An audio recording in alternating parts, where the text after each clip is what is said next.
Welcome back friends to the GS platform YouTube channel. दोस्तों आज है 5 जनवरी और 5 जनवरी की करंट अफेयर में जितने भी इंपॉर्टेंट क्वेश्चन बनेंगे इस वीडियो में हम लोग देखेंगे। और अगर आप इस चैनल पर नए हैं तो चैनल को इस तरह से सब्सक्राइब कर लीजिए और पास वाले बेल आइकन को प्रेस कर दीजिए जिससे आपको नई वीडियो का नोटिफिकेशन मिलता रहे। और अगर आप आज की वीडियो की पीडीएफ को डाउनलोड करना चाहते हैं तो इस वीडियो के डिस्क्रिप्शन बॉक्स में जाइए और वहां पर पीडीएफ लिंक पर क्लिक करके उसको डाउनलोड कर सकते हैं। साथ ही साथ इस वीडियो की पीडीएफ को आप हमारे टेलीग्राम ग्रुप से भी डाउनलोड कर सकते हैं। टेलीग्राम ग्रुप की लिंक वीडियो के डिस्क्रिप्शन बॉक्स में दी गई है तो उस पर आप ज्वाइन हो सकते हैं। और अगर आप इस वीडियो को फेसबुक पर देख रहे हैं तो फेसबुक वीडियो को लाइक करें और फॉलो करना ना भूलें। और वीडियो के लास्ट में आपसे करंट अफेयर की क्विज का क्वेश्चन पूछा जाएगा जिसका आंसर आपको कमेंट बॉक्स में देना होगा। तो चलिए शुरू करते हैं आज की वीडियो। तो आज की वीडियो का पहला क्वेश्चन है, माउंट विंस्टन जो कि अंटार्कटिका महाद्वीप की सबसे ऊंची चोटी है उस पर चढ़ने वाली पहली दिव्यांग महिला कौन बनी? तो इसका आंसर हो जाएगा अरुणिमा सिन्हा। ऑप्शन ए सही होगा।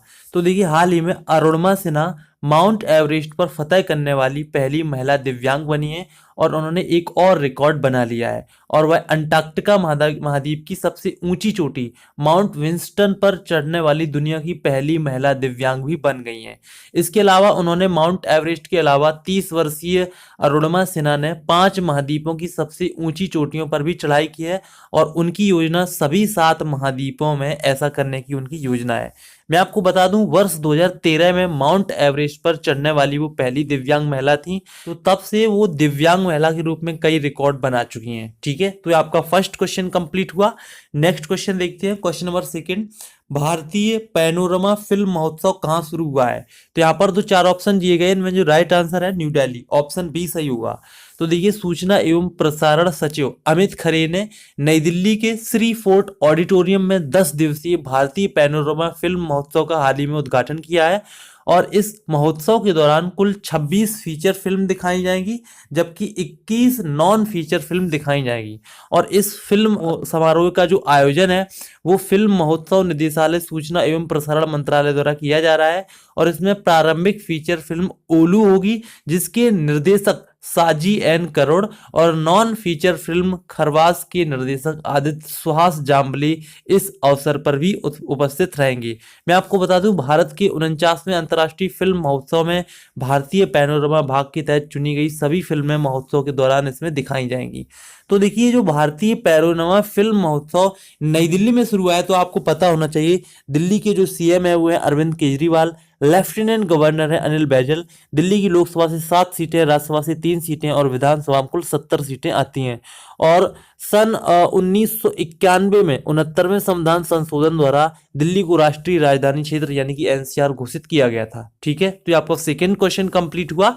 नेक्स्ट क्वेश्चन देखते हैं, क्वेश्चन नंबर थर्ड। किस मंत्रालय ने जेएनवी यानी कि जवाहरलाल नेहरू विद्यालय छात्रों की आत्महत्या पर नजर रखने के लिए टास्क फोर्स का गठन किया है? तो इसका आंसर हो जाएगा मानव संसाधन विकास मंत्रालय। ऑप्शन सी सही होगा। तो देखिए केंद्रीय मानव संसाधन विकास मंत्रालय ने जवाहर नवोदय विद्यालय यानी कि जेएनवी आवासीय छात्रों की आत्महत्या के मुद्दों के अवलोकन के लिए एक टास्क फोर्स का गठन किया है और इस टास्क फोर्स का जो गठन किया गया उसके जो अध्यक्ष बने हैं वो बने हैं मनोचिकित्सक डॉक्टर जितेंद्र नागपाल। इनका नाम आप ध्यान रखेंगे, जो अध्यक्ष बने हैं उनका नाम है डॉक्टर जितेंद्र नागपाल। तो ये छात्रों की आत्महत्या की प्रवृत्ति को रोकने के तरीकों और उपायों पर यह समिति सुझाव भी देगी। और एक रिपोर्ट के अनुसार वर्ष 2013 से वर्ष 2017 के बीच आवासीय जवाहर नवोदय विद्यालय के लगभग 49 छात्रों ने आत्महत्या कर ली थी। तो इस विषय पर समाधान के लिए इस टास्क फोर्स का गठन किया गया है। तो ऑप्शन सी सही होगा। नेक्स्ट क्वेश्चन देखते हैं, क्वेश्चन नंबर 4। हाल ही में विश्व ब्रेल दिवस कब मनाया गया? तो यहाँ पर जो 4 ऑप्शन दिए गए इनमें जो राइट आंसर है 4 जनवरी। ऑप्शन सी सही होगा। तो देखिए विश्व ब्रेल दिवस लुई ब्रेल की जन्म जयंती को मनाने के लिए हर साल 4 जनवरी को दुनिया भर में मनाया जाता है और ये ब्रेल लिपि या ब्रेल कार्ड के आविष्कारक थे। और ब्रेल एक स्पर्शनीय लेखन प्रणाली है जिसका उपयोग ऐसे लोग करते हैं जो कि नेत्रहीन है। मैं आपको बता दूं ब्रेल उपयोगकर्ता कंप्यूटर स्क्रीन और अन्य इलेक्ट्रॉनिक्स समर्थनों के साथ भी पढ़ सकते हैं जो कि रिफ्रेशेबल ब्रेल डिस्प्ले के लिए उनके लिए यूजफुल साबित होता है। और लोग ब्रेल को मूल स्लेट और स्लाइड्स के साथ लिख सकते हैं या इसी ब्रेल राइटर या टाइप कर सकते हैं। तो आप ध्यान रखेंगे हाल ही में ब्रेल लिपि के जो आविष्कारक विचारक थे लुइस ब्रेल, उनकी जन्म दिवस की याद में हाल ही में विश्व ब्रेल दिवस 4 जनवरी को मनाया गया। तो ऑप्शन सी सही होगा। नेक्स्ट क्वेश्चन देखते हैं, क्वेश्चन नंबर 5। हाल ही में राष्ट्रीय अध्यापक शिक्षा परिषद जिसमें संशोधन विधेयक 2018 को किसने मंजूरी प्रदान की है? तो यहाँ पर जो 4 ऑप्शन दिए गए इनमें जो राइट आंसर है संसद ने, ऑप्शन ए सही हो जाएगा।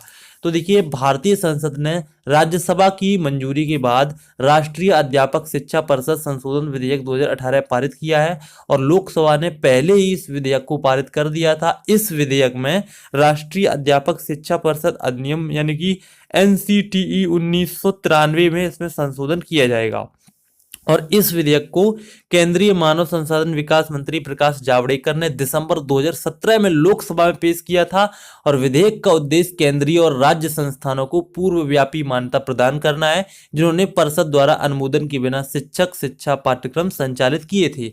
अब यहाँ पर आपको ये इंपॉर्टेंट पॉइंट तो पता ही होगा कि वर्तमान में भारत के मानव संसाधन विकास मंत्री कौन है? प्रकाश जावड़ेकर। ठीक है, तो आपका 5th क्वेश्चन कंप्लीट हुआ।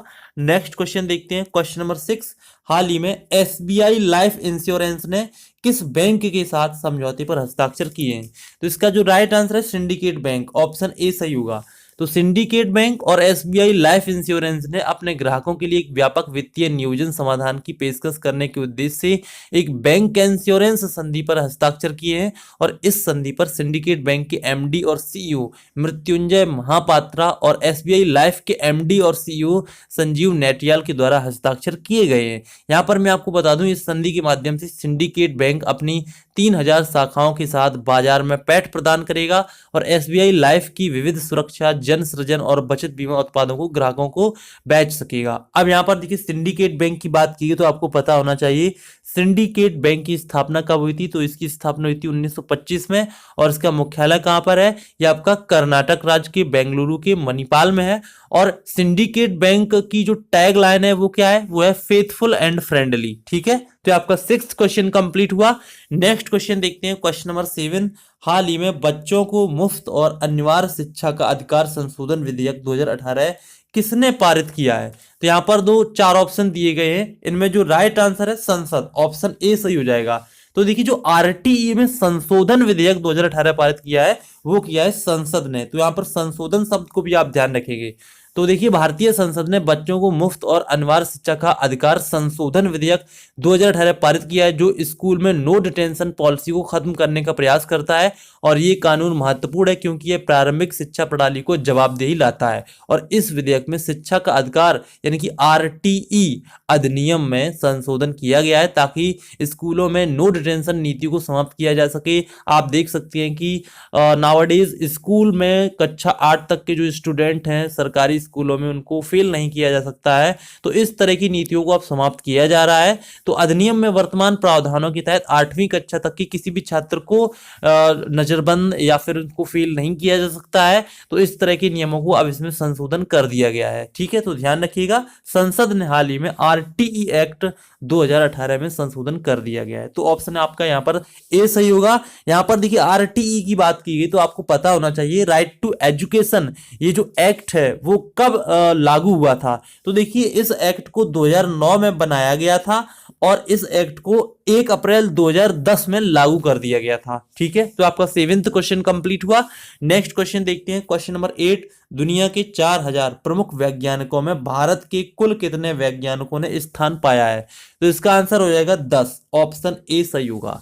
तो देखिए कलेक्टिवेट एनालिटिक्स द्वारा दुनिया की सबसे प्रभावी 4000 रिसर्चर्स की एक सूची जारी की गई है, साइंटिस्ट की एक सूची जारी की गई है जिसके अनुसार दुनिया के बेहतरीन 1% रिसर्चर्स यानी कि वैज्ञानिकों की सूची में भारत के महज 10 लोग ही अपना नाम दर्ज करा सके हैं। प्रसिद्ध वैज्ञानिक और PM की वैज्ञानिक सलाहकार समिति के पूर्व प्रमुख CNR राव को इस सूची में स्थान मिला है और इस सूची में 80% नाम सिर्फ 10 देशों से ही है। आप ध्यान रखेंगे कि 80% जो नाम है केवल 10 देशों से हैं जबकि 70% नाम सिर्फ 5 देशों से हैं।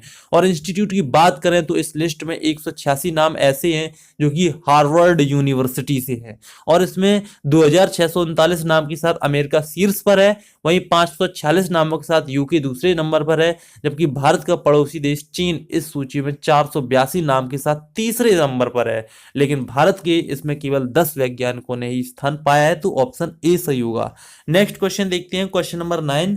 सूक्ष्म लघु और मध्यम उद्यम यानी कि एमएसएमई क्षेत्र के पुनरुद्धार के लिए आरबीआई के पैनल के प्रमुख कौन बने हैं? यहाँ पर जो 4 ऑप्शन दिए गए इनमें जो राइट आंसर है यूके सिन्हा, ऑप्शन सी सही होगा।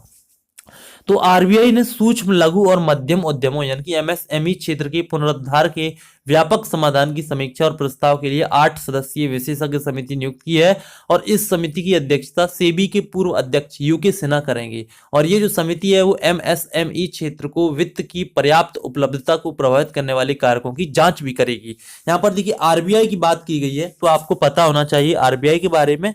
तो देखिए आरबीआई का फुल फॉर्म होता है रिजर्व बैंक ऑफ इंडिया, जिसका मुख्यालय मुंबई में है, और इसकी स्थापना 1 अप्रैल 1935 को 5 करोड़ की पूंजी के साथ हुई थी, जिसका राष्ट्रीयकरण 1 जनवरी 1949 को किया गया था। और इसके प्रथम गवर्नर थे सर ऑसबॉर्न स्मिथ, जो कि 1935 में बने थे। जबकि प्रथम भारतीय गवर्नर की बात करें तो वे थे सीडी देशमुख। जबकि वर्तमान में जो गवर्नर है वो है शक्तिकांत दास, जो कि हाल ही में उर्जित आर पटेल के इस्तीफा देने के बाद बने हैं। और आरबीआई की स्थापना की संस्तुति हिल्टन यंग आयोग ने की थी, और आरबीआई जम्मू कश्मीर सरकार के कारोबार का संचालन नहीं करता है। तो आपको 9th क्वेश्चन से इतनी इंफॉर्मेशन मिल जाती है। नेक्स्ट क्वेश्चन देखते हैं, क्वेश्चन नंबर 10। हाल ही में किस देश ने पंज तीर्थ को राष्ट्रीय धरोहर घोषित किया है? तो इसका आंसर हो जाएगा पाकिस्तान, ऑप्शन डी सही होगा। तो देखिए हाल ही में पाकिस्तान ने पेशावर में प्राचीन हिंदू धार्मिक स्थल पंज तीर्थ को राष्ट्रीय धरोहर घोषित किया है। पंज तीर्थ को वहां पर मौजूद पानी के 5 कुंडों से अपना नाम मिला है, और इसमें खजूर के पेड़ के साथ एक मंदिर और एक मैदान भी बना है। और विरासत स्थल के 5 कुंड अब चाचा यूनिस पार्क और Khyber Pakhtunkhwa chambers of commerce and industry के अंतर्गत आते हैं। यहाँ पर देखिए पाकिस्तान की बात की गई, तो आपको पता होना चाहिए पाकिस्तान की राजधानी इस्लामाबाद, यहाँ की मुद्रा है पाकिस्तानी रुपया, यहाँ के पीएम हाल ही में बने हैं इमरान खान, और राष्ट्रपति बने हैं आरिफ अलवी। ठीक है, तो आपका 10th क्वेश्चन कंप्लीट हुआ। नेक्स्ट क्वेश्चन देखते हैं, क्वेश्चन नंबर 11। हाल ही में स्वच्छ सर्वेक्षण 2019 कब से शुरू हुआ है? तो इसका आंसर हो जाएगा 4 जनवरी 2019, तो ऑप्शन यहाँ पर बी सही होगा। तो आवास और शहरी मामलों की मंत्री हरदीप सिंह पुरी ने 4 जनवरी 2019 को स्वच्छ सर्वेक्षण 2019 का उद्घाटन किया है, और इस स्वच्छता सर्वेक्षण में 4000 शहरों के 40 करोड़ लोगों को शामिल किया जाएगा। और वास्तविक समय जांच और सर्वेक्षण के लिए संबंधित अधिकारी को कोई बिना पूर्व सूचना दिए पहली बार इसमें निरीक्षण भी किया जाएगा, जो लोगों की प्रतिक्रिया पर आधारित होगा। तो ध्यान रखेंगे वर्ष 2019 का जो स्वच्छ सर्वेक्षण जारी हुआ है वो 4 जनवरी को जारी हो चुका है, शुरू हो चुका है, तो ऑप्शन बी सही होगा। आगे देखते हैं, क्वेश्चन नंबर 12। किस भारतीय मूल के पहले अमेरिकी ने टेक्सास में फोर्ट बेंड काउंटी जज के रूप में शपथ ली है? तो इसका जो राइट आंसर है, हाल ही में केपी जॉर्ज ने, जो कि भारतीय मूल के अमेरिकी हैं, उन्होंने टेक्सास में फोर्ट बेंड काउंटी जज के रूप में शपथ ली है, और ऐसा करने वाले वो इस समुदाय के पहले व्यक्ति हैं। और अमेरिका में काउंटी जजों के कार्य एक राज्य के दूसरे राज्य के अलग अलग होते हैं, और काउंटी के आधार पर वे विभिन्न प्रकार के न्यायिक और प्रशासनिक कार्य भी करते हैं। और टेक्सास में फोर्ट बेंड काउंटी में भारतीय अमेरिकियों की एक बड़ी आबादी निवास करती है, तो वहां के जो जज के रूप में हाल ही में शपथ ली है वो ली है भारतीय मूल के अमेरिकी व्यक्ति केपी जॉर्ज ने, तो ऑप्शन सी सही होगा। नेक्स्ट देखते हैं, कल की क्विज का आंसर। तो कल आपसे पूछा गया था किस राज्य के मुख्यमंत्री को Skoch chief minister of the year का पुरस्कार दिया गया है? तो यहाँ पर जो 4 ऑप्शन दिए गए इनमें जो राइट आंसर है पश्चिम बंगाल, ऑप्शन यहाँ पर आपका डी सही होगा। नेक्स्ट देखते हैं, आज की क्विज का सवाल। पूर्व प्रधानमंत्री अटल बिहारी वाजपेयी के सम्मान में कितने रुपए का स्मारक सिक्का जारी किया गया है?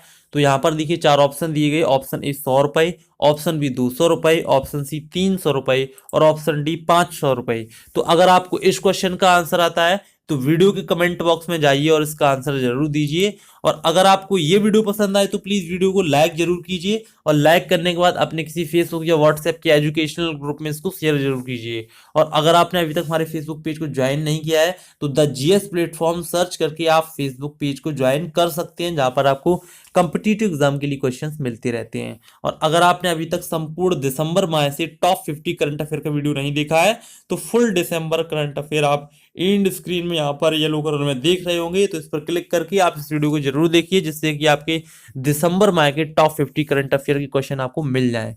तो मिलते हैं अगले वीडियो में, तब तक के लिए नमस्कार।